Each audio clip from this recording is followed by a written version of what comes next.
Ustedes saben que digamos que evidentemente nuestra serie David se nos ha estirado, pero creo que ha valido la pena. Y hoy vamos a entrar en otra parte del asunto. Ya poco a poco empezamos a acercarnos al cierre de nuestra serie. Ustedes recuerdan, tú recuerdas que te he dicho que hay unciones que se repiten, ¿te acuerdas? Yo te hablé de esto. Y para evitar que alguno empiece a pensar que estoy hablando de llamar los espíritus de los muertos, no me refiero a eso, sino que de alguna manera, como también hay ciclos que vuelven, por ejemplo, estamos volviendo a la década de los 70, proféticamente hablando, es lo que Dios nos ha hablado a nosotros desde el 2020. Como hay ciclos que vuelven de la historia, también necesitamos que ciertas unciones se repitan, que vuelvan también. La unción de David en este caso, no estoy refiriéndome a una reencarnación que ya les expliqué que eso no existe, no me estoy refiriendo a invocar espíritus de muertos, no, me refiero a la unción que Dios puso de manera particular sobre David, que tuvo que ver especialmente con derribar gigantes en los ámbitos espirituales. Entonces quiero que recordemos un par de cosas. ¿Por qué estamos hablando de esto? 3 razones que te he dado, ¿te acuerdas? La primera, yo creo que ya todos ustedes las tienen, el pastor Gabriel me ayudó a repasarlas. Número 1, la explosión espiritual a la que estamos asistiendo, es impresionante, impresionante. Número 2, que nosotros somos una casa davídica. Y número 3, que tenemos promesas davídicas que Dios nos ha dado por años. Por esa razón nos hemos metido en esto que hemos llamado David, el hombre según el corazón de Dios. Además, ¿qué más hemos dicho? Que la espiritualidad davídica la necesitamos hoy. Espiritualidad davídica. Aquí está, profunda, que sea profunda, una espiritualidad distinta, que hunda más sus raíces en la presencia de Dios, en su palabra. Profunda, que además sea relevante, que tenga respuestas para el mundo hoy, para nosotros hoy, en lo que estamos viviendo hoy. Por eso cuando hablamos de David, yo les he dicho todo el tiempo, no estamos queriendo hacer como un estudio bíblico masivo acerca de David, sino estamos tratando de entender qué es lo que tiene que ver con David, que pueda importarnos a nosotros, en nuestro caso particular, y también a nuestro tiempo, relevante. Y la última, porque como hay mucho agente secreto por allí, hay mucha gente asustada, yo lo admito que hay muchas personas que hoy estamos ante ¿cómo se puede decir? Como una avanzada ideológica tan agresiva que hay mucha gente que se intimida y se convierten en agentes secretos del Señor. Son 007. Nadie sabe que caminan con Cristo. Una espiritualidad que sea también visible. Esa es la segunda cosa que les quiero recordar. Además, les quiero recordar las 8 promesas que Dios nos hace en Sión. Esas son críticas. ¿Qué leímos del Salmo 132? ¿Qué promete Dios hacer en Sión? Y recuerda que Sión para nosotros, más que un lugar y más que hablar de geopolítica o de geografía bíblica, es un concepto teológico y es muy importante. Y también importa en geopolítica. Dios promete provisión, revelación, salvación, alegría, la unción de David retoñando, lámparas que se mantengan encendidas, victoria sobre grandes adversarios y el reino de Dios haciéndose fuerte. Y luego el pastor Gabriel por fin aceptó venir a hablar del tabernáculo de David. Ay, Dios mío, no vino Gabriel hoy, ¿no? ¿Está detrás de hoy? Ah, qué bien. Saludos, Gabo, por fin aceptaste. Nos habló del contexto del tabernáculo de David, que es un punto que ya lo había tocado, que tenía que ver con corrupción institucional o corrupción estatal de los gobernantes, quiero decir, pero también corrupción del liderazgo espiritual. Y entonces él nos hablaba, digamos, para ponerlo en alguna palabra grande, el tabernáculo de David nos habla del camino abierto a la plenitud de Dios por medio de Jesús. Un camino abierto por completo para poder experimentar a Dios de una manera muy real. Volviendo al caso de la espiritualidad davídica, que sea, ¿cómo es? Profunda, relevante, visible. Ok, ¿con qué nos vamos a meter hoy? Hoy y el próximo domingo. Hay una cosa que le queremos agregar ahora, antes de llegar a lo que va a ser propiamente el cierre de la serie. Queremos destacar ahora el hecho de que el espíritu davídico, ese es un asunto que tiene que importarnos y deberíamos tratar de aterrizarlo. El espíritu davídico tiene que ver con el establecimiento de un reino. Esto no se puede perder de vista. David fue rey y su concepto de reino y todo lo que Él hizo y sus vínculos con ese concepto, deberíamos intentar mirarlos un poquito, o por lo menos mencionarlos. ¿Qué es lo que vamos a hacer entonces hoy, el domingo que viene? Vamos a volver al concepto del que hablamos al inicio de la serie, que llamamos un reino espiritual. ¿Se acuerdan? Sobre todo lo hicimos para distinguir Saúl, que fue el primer rey de Israel, de David. Saúl y David, ¿dónde estaba su gran diferencia? El reino de David evidentemente fue un reino marcadamente espiritual. ¿Qué pretendo entonces que hagamos? Bueno, vamos a hablar un poquitico del reino espiritual y vamos a hacer una referencia tangencial a la ciudad de David. Como dice Andrés David, ustedes saben que estuvimos en Israel, ¿no? Bueno, pero ¿saben una cosa? Una parte de nuestro recorrido que muy poca gente hace precisamente fue en lugares que apenas están explorándose, que tienen que ver con la ciudad de David. Ahora, ese término, la ciudad de David, se vuelve una cosa bien amplia y yo no voy a pretender meterme en todo eso. Les he insistido desde el principio que no se trata esto de una serie que tenga que ver con estudio bíblico masivo. Es la manera como yo trato de diferenciar que no estamos en ese tema. Pero el tema de la ciudad de David se torna muy interesante y tiene que ver con todo ese concepto de ese reino espiritual. Así que vamos a meternos en tema. Lo primero que quiero mencionarles tiene que ver entonces con un poquito de historia de la ciudad de David. Miren, voy a citar algunas personas que he encontrado por allí detalles muy interesantes. Por ejemplo, en un libro llamado Tradiciones de Sión encontré lo siguiente. Ellos dicen esto, abro comillas: en los libros históricos a Sión se le llamaba casi exclusivamente la ciudad de David. Aquí hay un intercambio de términos a veces muy interesante que eventualmente pueden también traer confusión, pero no me voy a referir estrictamente al lugar geográfico en definitiva, sino al concepto. Seguimos mirando más bien el concepto. ¿Qué es lo que hay detrás de esto? Añaden en este libro Tradiciones de Sión que en períodos posteriores servía para precisar una sección de Jerusalén después de que la ciudad se hubiera expandido más allá de los confines originales de la ciudad de David. Hay un detalle interesante que tiene que ver con los que fuimos. Aquí, ¿quiénes están hoy aquí de los que fueron a Israel en abril? Unos poquitos nada más, se quedaron en Jerusalén. No. El mismo libro añade que en los textos bíblicos dice, parecen indicar que Sión fue el nombre de la fortaleza cananea. Qué interesante esto, parece que ellos ya utilizaban de alguna forma un nombre parecido a Sión. Y que Jebús, y aquí aparece una cosa que es apasionante, pero para que ustedes la investiguen luego, Jebús era una ciudad cananea en la que estaba la fortaleza de Sión. Tal parece que la antigua Jerusalén, antes de ser llamada Jerusalén, era Jebús. Y que esa ciudad de Jebús, los jebuseos, pues en medio de todos ellos, en medio de todo eso estaba una gran fortaleza que la llamaban Sión. Se torna muy interesante esto por lo siguiente que te voy a leer. Creo que por aquí tenemos esto que ustedes ven aquí son ruinas de la antigua ciudad que tenían los jebuseos, o la construcción, perdón, que tenían los jebuseos, porque Jebús parece que era todo lo que equivaldría a Jerusalén en su momento. Pero miren, el señor Roger Ellsworth dice lo siguiente, esto es bien interesante. Los jebuseos estaban confiados pensando que su ciudad era invencible. Daniel Doriane dice, habían vivido allí, escuchen este dato por favor, desde que Josué conquistó la tierra. Escúchenme esto. O sea, Israel el pueblo hebreo conquistó la tierra por medio de Josué, pero jamás habían podido sacar los jebuseos. Ese es un detalle no menor. Así que convivieron con ellos. Importante el asunto, se van a dar cuenta por qué. Dice de ellos que su ciudadela en el monte de Sión estaba cercada por valles profundos por 3 lados y fortificada por el otro. En lo que a los jebuseos se refiere, dice el señor Ellsworth, ni siquiera tenían necesidad de soldados. No, era una fortaleza infranqueable. Y aquí viene el punto, hijo. ¿Sabes por dónde David los invadió?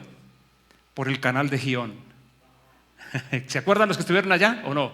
¿Se acuerdan que bajamos a un canal que tiene 4000 años brotando?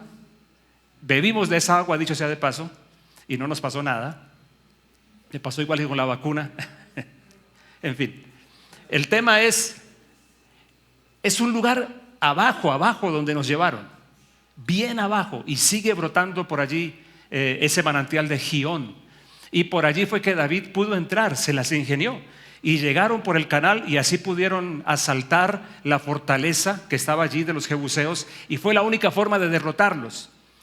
Tú dirás, y este detalle, ¿por qué es tan importante para nosotros? Te voy a decir por qué. Es a este punto al que te quiero llevar. Dice el señor Roger Ellsworth lo siguiente, y lo vas a ver aquí en la pantalla. La siguiente cosa que sabemos respecto a la conquista de David es que produjo una profunda transformación y gran gloria. Aquí empieza a tomar forma lo que yo te quiero decir. Jebús era la antigua Jerusalén. La fortaleza de Sión, la que luego vino a ser la ciudad de David, era infranqueable. Pon esto en tu cabeza. Por siglos, por mucho tiempo por lo menos, ese lugar seguía siendo de ellos. Y tan solo David pudo conquistarla, nadie más pudo. Solo David conquistó la fortaleza de los jebuseos.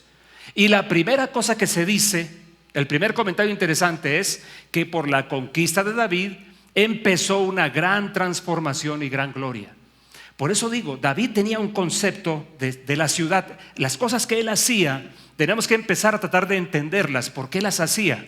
¿Por qué la ciudad de David? ¿Por qué tomar la fortaleza? ¿Por qué las cosas que él hablaba en sus cantos? Que te voy a compartir algunas. Y te voy a decir algo más que dice el señor Ellsworth en el libro. El libro ahora se llama El Rey Pastor, un libro bien bonito. Dice él, abro comillas: no podemos apreciar esto en su plenitud hasta que nos paramos a pensar en la naturaleza de los jebuseos. Eran feroces, gente sangrienta, cuya insaciable atracción hacia los dioses falsos les llevó a prácticas tan horrendas como el sacrificio de niños. Asimismo, practicaban la inmoralidad sexual y la brujería. Cualquier parecido con lo que estamos viviendo hoy no es coincidencia. Y añade, la ciudad de Jebús era, por consiguiente, sinónimo de perversión y maldad de la más repugnante. No me imagino cómo fue eso entonces de que conquistan toda la tierra pero no logran sacar a los jebuseos. Y vivieron con eso durante muchísimo tiempo, hasta que llegó David. Y David viene a establecer un lugar allí que luego se conoce como la ciudad de David. Y todo lo que eso puede significar, que de pronto tú sabes, a veces lo que tú alcanzas a ver en tu interior, en tu corazón, en tu cabeza, no logras explicarlo o plasmarlo bien, pero te puedes hacer una idea de lo que alguien ve a través de las cosas que hace. ¿Por qué hace esto? ¿Por qué hace aquello? ¿Habría habido otros intentos de conquistar la fortaleza? Seguramente, pero tal vez ninguno como el de David, y ninguno con tal propósito como los que él tenía, lo que lo inspiraba, lo que lo movía por dentro. Una última cosa, citando a Roger Ellsworth, dice, abro comillas de nuevo: todo cambió cuando David la tomó. Le puso el nombre de Jerusalén, que significa ciudad de paz. También empezó a conocerse como la ciudad de David y Sión. ¿Te das cuenta que todo esto es intercambiable? Y escúchame esto: la ciudad pues pasó de ser Jebús a ser Jerusalén, y de ser sinónimo de iniquidad a ser sinónimo del conocimiento de Dios, de búsqueda de Dios y de sus bendiciones. Creo que David mismo no alcanzaba, su cabeza de pronto no alcanzaba, su espíritu sí veía cosas, su cabeza no alcanzaba a explicárselas bien de por qué hacía ciertas cosas. Yo lo que quiero traer estos 2 domingos contigo son unos comentarios acerca de ese concepto de reino que se abre con David y de las primeras muestras de lo que ese concepto significaba. Aquí te estoy mostrando una, espero que me la estés entendiendo. La primera cosa es: captura la fortaleza y ahora se convierte en un lugar que empieza a prosperar. Y comienza a levantarse allí un modelo completamente distinto al de los jebuseos, que estaba caracterizado por brujería, por inmoralidad, por cosas tan horrendas como el sacrificio a los niños, que hoy lo tenemos en la modalidad aborto llamado derecho, que es así como lo estamos viviendo hoy. ¿Qué quiero mostrarte ahora? Quiero tratar de que veamos tú y yo juntos un poquito el corazón de David en el tema de las naciones. Entonces, mira, te voy a decir lo que yo escribí aquí en mis notas. La ciudad de David entonces Más allá de las coordenadas precisas, lo que comienza a mostrarnos es una intención de David, una propuesta suya. ¿Cuál intención? Una intención basada en su entendimiento profético. No sé si te has fijado que uno de los libros más proféticos de la Biblia es el libro de los Salmos. Es impresionante. Por ejemplo, ¿te has fijado que la escena del Gólgota, vista desde otro ángulo y evidentemente como una expresión profética, está narrada, está descrita casi que textual en el Salmo 22? Pero tal vez lo que no te has puesto a pensar, déjame hacer un paréntesis aquí, porque para mucha gente el sacrificio de Jesús tiene valor por el dolor y el sufrimiento físico de Jesús. Por supuesto que eso vale, por supuesto. Destrozaron su cuerpo. Pero digámonos una cosa cierta entre nosotros. ¿No ha habido nadie más que haya tenido tal nivel de sufrimiento físico en la historia humana? ¿Qué crees tú? Sí. Quizá igual, quizá mayor. Bueno, evidentemente aquí estamos hablando del Hijo de Dios y obviamente eso hace ya de entrada una diferencia enorme. Pero lo que te quiero mostrar es que muchas veces nos quedamos solamente mirando el sufrimiento físico de Jesús. Alguien que me diga amén. El que esté dormido, dígame amén. Me ayuda siempre a despertar a algunos. ¿Tú quieres saber lo que Jesús sentía por dentro? ¿Tú quieres saber por qué Jesús se angustió tanto en Getsemaní, que hizo una oración que no era fachada, era una oración cierta? Le decía: Padre, si es posible, hagamos esto de otra manera. Era en serio, lo estaba diciendo en serio. Es posible que no sea por aquí, pero que se haga tu voluntad en todo caso. Por eso cuando Jesús se levanta de su oración, bueno, antes también se nos describe que su sudor, o sea, un estado de angustia tal que su sudor era como de grandes gotas de sangre que caía, dice la Biblia. Y muchos han dicho que eso sucede como evidencia de un estado extremo de angustia. Aquí ven la otra parte.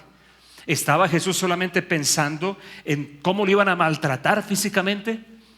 Yo creo que no, que ese no era su mayor carga. Entonces es cuando entra, por ejemplo, el Salmo 22. En el Salmo 22 tú puedes leer toda una serie de descripciones que no nos pueden narrar los evangelios, porque los evangelios nos están narrando lo que estaban viendo, lo que se veía, pero no pueden narrar lo que Jesús estaba viviendo por dentro. Por favor, escúchame en esto que es importante, aunque es un paréntesis.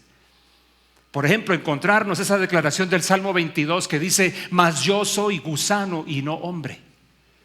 Y cuando empieza a describir todo lo que por dentro Jesús estaba viviendo, que era nuevo, era completamente nuevo, porque Jesús en la cruz estaba tomando todo lo que la muerte grande es, no solamente el morirse, la muerte grande. Él estaba tomándolo todo, y la muerte grande, el menor de los efectos, así como suena, el menor de los efectos dañinos de la muerte grande es la muerte biológica. Ese es el menor y es el que más resentimos. Los peores son nosotros. La muerte espiritual nos convirtió desde Adán hasta nuestros días en una cierta clase de monstruos proclives a una corrupción total. Como lo dijo un teólogo, E.W. Kenyon, mediados de los 50 del siglo pasado. Él decía: cuando Adán pecó, nació de nuevo, pero de Satanás, decía él. Una descripción contundente. Todo lo que Jesús vivió por dentro. Salmo 22. ¿Quién más podía decirlo? Proféticamente. Imagínate a Jesús allí en la cruz, dispuesto a pasar por una cosa inédita. El Hijo de Dios muriendo. El Hijo de Dios absorbiendo la muerte grande y además de eso muriendo. El Hijo de Dios aceptando ser el sustituto del castigo. O sea, es un montón de cosas muy gruesas que estaban sobre Jesús. Y la confianza suya, otro salmo, el Salmo 16. Tú no permitirás que tu santo vea corrupción, tú me librarás del sepulcro. Pero Jesús acepta la muerte confiando completamente en que el Padre le cumpliría la promesa y lo levantaría. Es impresionante. Este es solamente un ejemplo de lo proféticos que son los salmos. Entonces, mira a David aquí. Dos citas que te quiero hacer nada más. Salmo 86. David tenía una claridad enorme acerca de un reino que se extendería, esto es muy raro, un reino que se extendería a todas las naciones. Y era lo que él quería hacer como una plantilla en Sión. Mira este versículo. Salmo, los salmos, ¿cuántos saben que los salmos eran canciones? Creo que lo tienes claro, ¿no? Que lograban condensarse. Todas las naciones que tú has hecho, ¿qué dice allí? vendrán y adorarán delante de ti, Señor, y glorificarán tu nombre. Este tipo era un adelantado teológico. Las naciones que tú has hecho van a venir un día delante de ti y van a glorificar tu nombre. Él estaba tratando de esbozar en Sión, en la ciudad de David, tratando de esbozar algo de lo que él veía y que no alcanzaba a expresar suficientemente. Y por si esto fuera poco, te quiero mostrar una de las profecías más impactantes en la Biblia acerca del asunto de la promesa del Padre para el Hijo. Es el Salmo 2. Vamos a mirarlo, por favor. Salmo 2, versículo 6. No se te olvide, son canciones allí que pasaban en el tabernáculo de David, en Sión, la ciudad de David, que todo viene siendo lo mismo. Yo mismo he ungido a mi rey sobre Sión, mi santo monte. Yo promulgaré el decreto. Yahvé me ha dicho, mi hijo eres tú, yo te he engendrado hoy. No lo pasemos todavía, gracias. Quiero que tú observes esta frase. El Hijo de Dios es eterno. Entonces, ¿por qué dice la Biblia que yo te engendré hoy?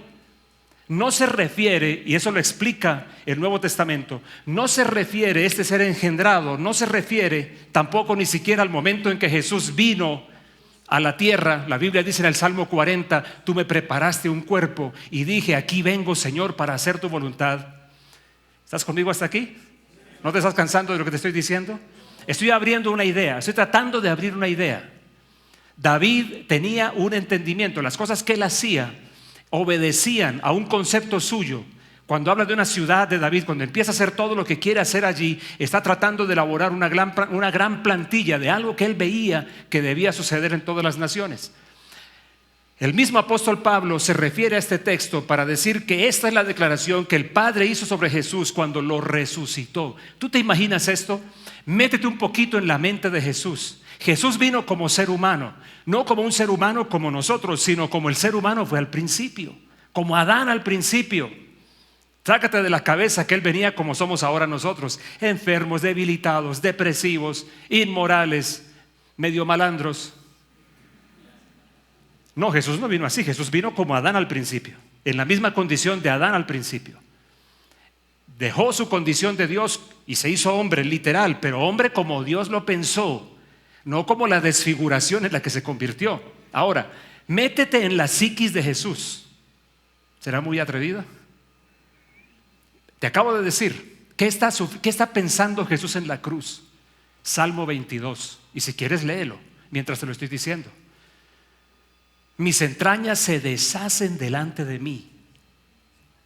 ti, perdón. Y empieza a describir cosas muy duras de lo que le estaba pasando por dentro. Jesús no sabía lo que era depresión o angustia. Eso era una cosa nueva para él, porque eso es parte de lo que es nuestro, de las cosas que él empezó a absorber allí. Todo eso por dentro. Y él está sabiendo, completamente consciente que él está allí expuesto, colgado como un vínculo entre el cielo y la tierra, en la cruz. Él es un vínculo y está recibiendo toda la descarga, toda sobre él. ¿Me sigues todavía? ¿Los demás? ¿Tú allá en tu casa? Jesús está recibiendo toda la descarga, todo el impacto del juicio de Dios. Él era el sustituto nuestro. Él tenía que ser el reemplazo. Tal vez te acordarás que yo te dije un día, cuando Adán hizo lo que hizo en el huerto del Edén, Dios lo arrojó para poner puntos suspensivos y no tener que destruirlo. Y los puntos suspensivos, o puso pausa si lo quieres mejor. ¿Cuándo quita la pausa? Cuando trae a Jesús al Gólgota, dice, ok, estamos listos, quitemos la pausa y terminemos esto. Esto hay que cerrarlo. La humanidad tiene que ser juzgada y alguien tiene que pagar el precio de todo esto. ¿Quién fue ese alguien? Jesús en la cruz. Entonces métete un poquito en la psiquis de Jesús, todo lo que estaba sintiendo por dentro, y perdón el atrevimiento, todo lo que estaba pensando. Y yo me atrevo a creer que él estaba pensando, y estoy a punto de llegar a lo peor. Lo peor era el morir físicamente, porque el morir físicamente era la evidente señal de que la muerte se había apoderado de él. Una cosa que no tenía nada que ver con él, la muerte grande. ¿Te acuerdas que te dije que la muerte física es tan solo una de las evidencias y quizá la menor de todo? Pero tenía que venir como la gran evidencia, tenía que morir y todo lo que iba a pasar luego. La Biblia dice que inclusive hasta el infierno mismo tenía que descender. Tiempo faltaría para hablar de todo esto. Entonces aparece, como te lo mencioné, el Salmo 16. Guárdame, oh Dios, porque en ti he confiado. Voy a descansar en ti. Tú no permitirás que tu santo vea corrupción. Tú me librarás del sepulcro. En esa confianza Jesús cierra sus ojos. ¿Cuál es la última palabra que Él suelta en la cruz? En tus manos encomiendo mi espíritu. Era en serio. Ok, me juego todo lo que queda. Y aquí quedo dependiendo de ti, Padre, de que tu promesa se cumpla, que me vas a levantar de entre los muertos. Ok, ahora saltemos 3 días. Betty, ¿estás conmigo? ¿Qué sintió Jesús cuando ¡pum! Se siente en un cuerpo nuevo? ¿Qué pensó Jesús? ¿Qué sintió? ¿Qué sensaciones hubo en él? Pastor, no sea atrevido. Déjame ser atrevido. ¿Qué sintió Jesús cuando empieza a verse? Date cuenta, entre otras cosas, que no es como algunos según el relato del Evangelio de Juan, no es que Jesús como que se despierta, estoy vivo, y empieza a quitarse todo, porque de hecho el relato de Juan es que todo, el relato de Juan sugiere que todo estaba intacto. Jesús había sido envuelto en lienzos desde acá hasta abajo, completamente envuelto, con 100 libras de mirra. Dime cómo hace Jesús, por más de que me desperté, sí, estoy vivo, en una UCI o algo así. Y ahora, ¿cómo hago yo para sacar las manos y quitarme todo y salir de aquí? Lo que asombró a Pedro y a Juan, lo que los asombró cuando llegan a ver todo, es que todo estaba intacto. Pero Jesús no estaba allí. Ahora piensa en ese momento, como un rayo del cielo viene sobre esto y ¡pum! Jesús se levanta y se ve ahora. El Padre le cumplió la promesa. No lo dejaría en el sepulcro, su carne no vería corrupción. ¿Qué sentiría? Yo solamente sé que eso lo voy a sentir el día que yo también resucite, porque Jesús me promete lo mismo, que también un día tú y yo cerraremos nuestros ojos, pero que también un día los abriremos a un cuerpo nuevo. Y se cumplirá lo que dice Job, el libro más viejo de la Biblia. Yo sé que mi Redentor vive. Y en mis ojos le verán. Mis ojos le verán. En mi carne he de verlo a Él. Está hablando de esto. Pero cerremos esta idea. Por lo menos cerremos esta idea y terminamos. Mi hijo eres tú, yo te he engendrado hoy. Y sigue el Salmo 2, que es una profecía. Pídeme y te daré. ¿Qué cosa? Mírenla allí, por favor. Por herencia a las naciones y como posesión tuya los confines de la tierra. En el tabernáculo de David están declarando: hay un reino que tiene que extenderse por sobre toda la tierra. Hay un reino que tiene que alcanzar a todas las naciones de la tierra. Es lo que David está viendo. Cerremos esto entonces, por lo menos con este inicio. Es que el tema es, y lo dejamos ya listo para la semana que viene, es que el tema es que ciudad en la Biblia es muy diferente a lo que tú y yo entendemos. No es simplemente un asentamiento humano, no es simplemente un lugar donde mucha gente vive. Ciudad en la Biblia tiene que ver con otras cosas más. Pero por ahora, lo que hemos logrado avanzar hoy, ¿qué es lo que te quiero proponer? ¿Qué es lo que te quiero mostrar? David entiende, es movido desde adentro a poder conquistar un lugar, a poder establecer un lugar. A ver si te leo una cosa que escribí y con esto de pronto la idea se hace un poquito más clara. Lo tengo por aquí, es esta. Creo que ya lo he mencionado, perdonen si... No, creo que esto no. La ciudad de David, más allá de sus coordenadas precisas, comienza a mostrar una intención de David basada en su entendimiento profético. Creo que ya lo había dicho, pero no importa. Este es el punto, que existía una ciudad edificada en torno a la presencia de Dios y que esa ciudad sería cabeza de todas las naciones. Una ciudad que se construiría en torno a Dios. Algo lo movía por dentro a él, que no lograba entender bien. Y de eso cantaba, y yo no sé si él mismo entendía todo lo que cantaban. ¿Tú te imaginas cantando esto? Tú eres mi hijo, yo te he engendrado hoy. Yo creo que se miraron unos a otros y ¿de qué estamos hablando? Pídeme y te daré por herencia las naciones y hasta los confines de la tierra serán tuyos. O el Salmo 22 o el 16 que te los he mencionado. y cantando de todo esto y hablando, y un día las naciones todas te alabarán. No es posible. Ven, Pri, vamos a terminar ya. No es posible pensar que algo por dentro le hacía entender. Tal vez él lo veía de esta manera: este lugar va a ser, en torno a esto las naciones se van a reunir. Una ciudad construida, girando, teniendo a Dios como su centro, a Dios como su eje, con todo lo que significaba una ciudad hecha de esa manera, como pasó con los jebuseos, como pasó con Jebús, que de ser una ciudad inmoral, corrupta y llena de brujería, pasa a ser una ciudad próspera y una ciudad completamente diferente. Es lo que te quiero abrir este espacio. Necesitamos pensar que la unción de David y todo lo que David es para nuestros días nos empuja a nosotros como a empoderarnos a partir del entendimiento del reino de Dios, de lo que significa la ciudad de Dios. ¿Qué son esas cosas? ¿Qué implicaciones tienen para nosotros? En esos días, ayer mismo yo le decía a un grupo de hermanos con el que estuvimos trabajando: tú y yo, y te lo digo también a ti, estamos en la empresa más conspiracionista del planeta. ¿Cuál es? Es esta: subvertir el orden vigente que no tiene a Dios en cuenta y cambiarlo por un orden en toda forma que tenga a Dios como su centro. Tú y yo somos subversivos. Y quiero adelantarme a esto. Mucha gente joven cristiana se deja robar sus ideales de justicia y del sentido de una sociedad justa, porque ignora que eso es lo que persigue el reino de Dios. Y entonces reducen el reino de Dios a aspiraciones políticas y a juegos políticos, como lo hicieron cristianos debajo del ropaje de la teología de la liberación, que llegaron a decir que la libertad de la que la Biblia habla es que el pobre deje de serlo y llegue a ser una persona libre de la pobreza. Mira dónde llegaron. ¿Estás conmigo? ¿Seguro me estás siguiendo en esto? Quiero asegurarme de que por lo menos esta idea inicial está quedando medianamente clara.